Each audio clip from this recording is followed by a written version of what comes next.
Le débat sur le droit de mourir dans la dignité a ressurgi cette semaine. Oui, car on a appris la mort d'Anne Berthe lundi. Cette écrivaine atteinte de la maladie de Charcot a fait le choix de mourir en Belgique. Elle s'en était expliquée dans les médias et dans un livre, le tout dernier été, paru cette semaine. En Belgique, l'euthanasie est légale depuis 2002 et les médecins belges se voient confrontés à de plus en plus de demandes françaises. Elles aboutissent rarement car ce n'est pas si simple de mourir en Belgique. Ce soir, on va essayer de mieux comprendre la pratique de nos voisins avec Isabelle Horry, qui est allée à la rencontre des médecins qui pratiquent l'euthanasie. Bonsoir Isabelle. Bonsoir Sophie. Alors d'abord, est-ce qu'on sait combien de Français meurent en Belgique chaque année avec l'euthanasie ? Eh bien non, parce que rien dans la loi belge n'oblige le médecin à donner la nationalité du patient qu'il a aidé à mourir. C'est le secret médical. La seule chose qu'on sait de façon certaine, c'est qu'il y a beaucoup de demandes de renseignements. L'ADMD, l'Association belge pour le droit de mourir dans la dignité, en reçoit presque une par jour, mais peu vont au bout du processus. Sur les 2000 euthanasies déclarées l'an dernier, sans doute très peu de Français en fait. Alors pourquoi justement ? Parce que la procédure belge est longue et compliquée. C'est tout sauf une formalité, comme me l'a expliqué le docteur Dominique Lossignol. Il est interniste dans un hôpital de Bruxelles et chaque vendredi matin, il accueille des patients dans une consultation sur la fin de vie. La loi belge, elle est valable pour tout le monde. Donc, c'est-à-dire qu'il faut une situation clinique, en tout cas on parle d'affections graves et incurables, avec des souffrances physiques et ou psychiques inapaisables. Le médecin doit demander l'avis d'un second collègue qui va établir qu'effectivement l'affection est grave et incurable. Un médecin qui ne connaît pas le malade de façon directe, qui n'a pas de relation thérapeutique directe. Le patient doit rédiger une lettre avec sa demande d'euthanasie. On doit s'enquérir de ce que la famille sait ou veut savoir ou ne veut pas savoir. Contrairement à ce qu'on pourrait imaginer, il y a un énorme contrôle en amont du geste, un contrôle qui est à la fois médical, qui est éthique, qui est moral. Et donc on peut comprendre que si on vient en Belgique pour cela, il faut qu'on ait le temps de s'organiser. On ne peut pas faire ça en une consultation.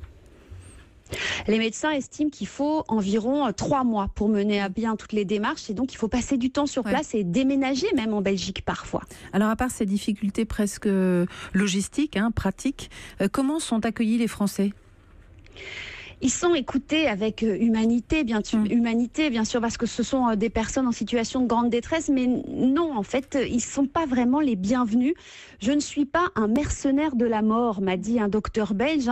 L'avocate Jacqueline Herremans, la présidente de la DMD, raconte même que certaines équipes refusent désormais les patients étrangers.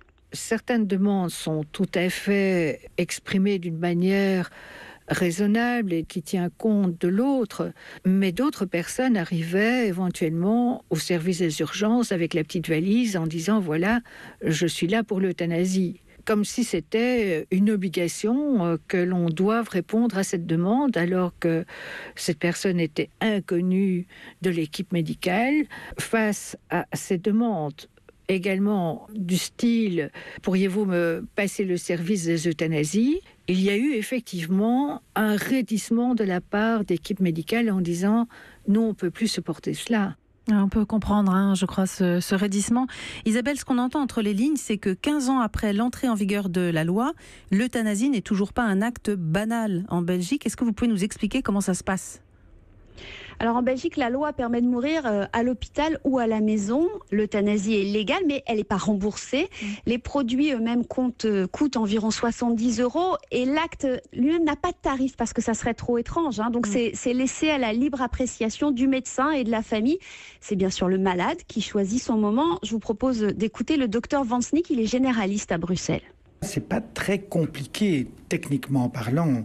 Ça veut dire qu'une fois qu'on est d'accord, on commande les produits à la pharmacie qu'on doit aller chercher nous-mêmes, on prend rendez-vous et on fait une double injection la plupart du temps.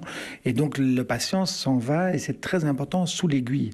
L'euthanasie, c'est un acte, c'est actif, c'est direct. C'est direct, ça veut dire qu'on détermine le moment. Et c'est ça la force de l'euthanasie, c'est que tout le monde sait qu'on doit mourir, simplement on choisit le moment.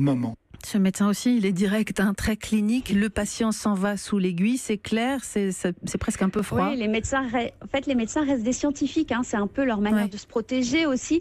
Mais je vous assure que même pour ceux qui ont l'habitude de la mort, comme le docteur Lossignol, qui côtoie les malades du cancer au quotidien, ça reste un acte hors de l'ordinaire. Personne ne veut tuer ses malades.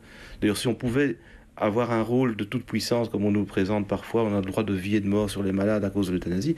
Si j'avais ce pouvoir-là, ce serait le pouvoir de vie que je donne. Je poserais les mains sur la tête de la personne et je dirais tu vas guérir et c'est fait. Je n'ai pas ce pouvoir-là. Par contre, ce que je peux faire, c'est dire aux malades je vais tout faire pour que ça passe le mieux possible. Je ne pense pas que c'est un pouvoir. Accompagner un patient jusqu'au bout dans les meilleures conditions, c'est un devoir. Voilà, et d'ailleurs pour les militants, si j'ose dire, de l'euthanasie, aider un patient, c'est vraiment un moment difficile à passer. Vous allez le sentir dans les propos du docteur Vansnik. Écoutez. L'euthanasie, c'est une longue histoire. C'est une histoire intimiste qui nécessite un contact prolongé et régulier avec le patient pour le connaître, pour voir si ce n'est pas une erreur, simplement une période de dépression. Donc c'est toujours des patients à nous avec qui on a une longue histoire, ce qui explique qu'à la fois c'est beaucoup plus facile et à la fois extrêmement difficile, puisqu'on a cette problématique, c'est qu'on ne fait une euthanasie qu'aux gens qu'on aime. Moi je suis motard, je prends toujours 1 heure pour rouler en moto après et je pleure en dessous de mon casque comme un con. Je veux dire, moi je suis fier de les faire, mais c'est extrêmement, je ne vais pas dire dur, parce que c'est juste, mais c'est extrêmement émotionnel, je dirais. Ça, c'est sûr. Wow, c'est un témoignage émouvant qui va à l'encontre de beaucoup de commentaires qui sont faits loin du terrain sur cet acte de l'euthanasie. Est-ce que tous les médecins le pratiquent, Isabelle ? Non, justement, il y en a beaucoup qui refusent. On pourrait faire une analogie avec l'avortement. Même si c'est légal, tous les docteurs n'acceptent pas de le pratiquer. Et donc, ici, souvent, ils orientent leurs patients vers leurs collègues, toujours les mêmes en fait. Oui. Il y a 3 ans, la loi a été élargie aux enfants. On commence aussi, je crois, à parler d'autoriser les personnes âgées à choisir le moment de leur mort, même si elles ne sont pas malades. Qu'est-ce qu'ils en disent, les médecins ? Ça va un peu loin, là, non ? Sur les mineurs, il n'y a pas vraiment de débat. D'ailleurs, c'est ultra rare. Il y a eu 2 cas en 3 ans. Mais sur les personnes âgées, là, oui. Et les médecins sont plutôt contre. Le docteur Le Signol estime que, par exemple, que c'est pas un acte médical, que c'est un problème philosophique posé à l'ensemble de la société. Il n'a pas envie d'être impliqué dans ce qui reste à ses yeux un suicide. On sent que ces médecins se posent sans arrêt, bien sûr, des questions éthiques et morales. Ils y réfléchissent beaucoup. Ça m'a beaucoup frappé. Mais au fond, ils s'accrochent à une idée. C'est qu'au cœur de ce que Georges Vansnik appelle un acte bouleversant et irréversible, il y a la notion que chacun doit pouvoir mourir dans la dignité. Pour moi, c'est le plus grand respect qu'on puisse offrir aux patients. C'est plus dans l'air du temps que de devoir souffrir pour mourir. Alors c'est vrai que les lois françaises permettent une sédation, de diminuer les douleurs, mais pas de diminuer la perte de dignité. Donc les gens qui s'en vont et qu'on aide à s'en aller, s'en vont dans la dignité. On a toutes les raisons de pratiquer cette euthanasie quand on respecte cette idée-là. Voilà, de quoi nous faire cogiter, et on pourra même réécouter tous ces témoignages en podcast pour prendre un peu plus le temps. Merci Isabelle, grâce à vous, on sait mieux comment ça se passe chez nos voisins. À très bientôt. À bientôt.